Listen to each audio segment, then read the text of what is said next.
गोली मारो सालों को, कशिश के हथियारों को, गोली मारो सालों को, बेटी अंतर जिंदाबाद, तेरे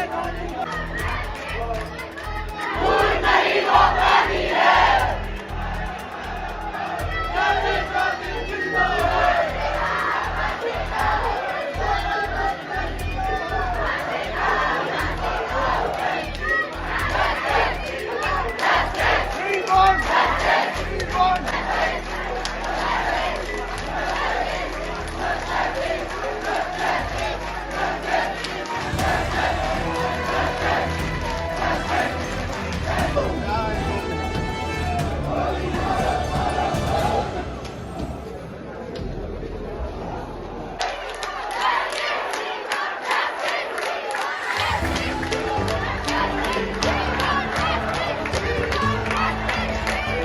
क्या करना चाह रहे हैं? सबसे पहले बताना चाहती हूँ कि हमारी बेटी के साथ यहाँ न्याय बिल्कुल नहीं हुआ है।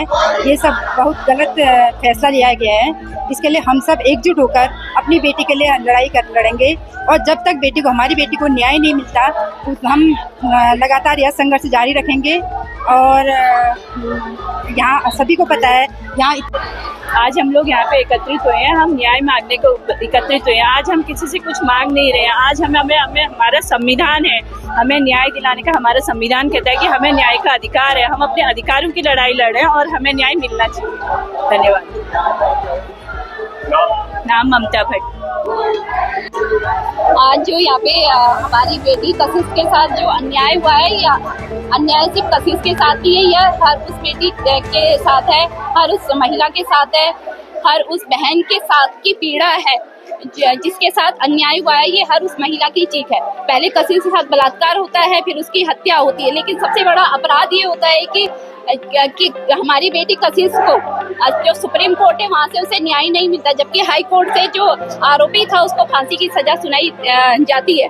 वही दूसरा अपराध ये है कि जो हमारी बेटी है उसके घर वालों को पता नहीं चलता है कि सुप्रीम कोर्ट में आरोपी ने रिट दायर करी है।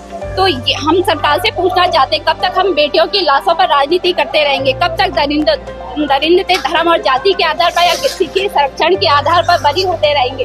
कब तक हम अपनी बेटियों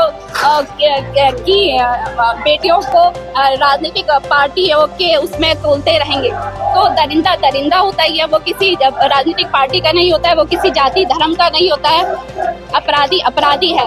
तो हाँ, आज हम इस आंदोलन के माध्यम से सरकार को ये सचेत करना चाहते हैं कि आप न्याय कीजिए, क्योंकि इसमें सबसे बड़ा अपराध अगर हम कहेंगे तो सरकारी वकील और सरकार का भी है।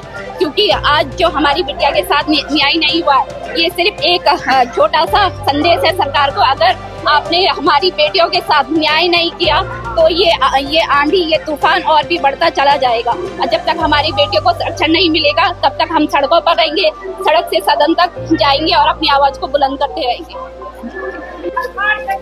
देखिए, 2014 में जो हमारी बिटिया के साथ जो कुकर्म हुआ, उस टाइम पे मैं खुद कॉलेज में पढ़ रही थी। जब मैंने ये न्यूज़ सुनी तो उस समय मैं खुद भी बहुत अंदर से परेशान हो गई थी। और आज इतने सालों के बाद मैं खुद एक बिटिया की माँ, तो मैं उस माँ का दर्द समझ सकती हूँ जिसने 2014 से लेकर 2025 तक और ना जाने आने वाले कितने साल वो बहुत बड़ी पीड़ा में रही।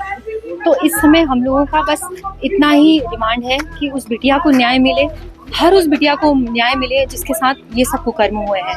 आज हम लोग इसीलिए एकत्रित हुए हैं यहाँ पर, ताकि हमारा जो न्यायपालिका है उसमें कुछ ऐसे बदलाव आए जिसकी वजह से आगे कभी भी कोई भी इस तरह के कुकर्म ना हो पाए।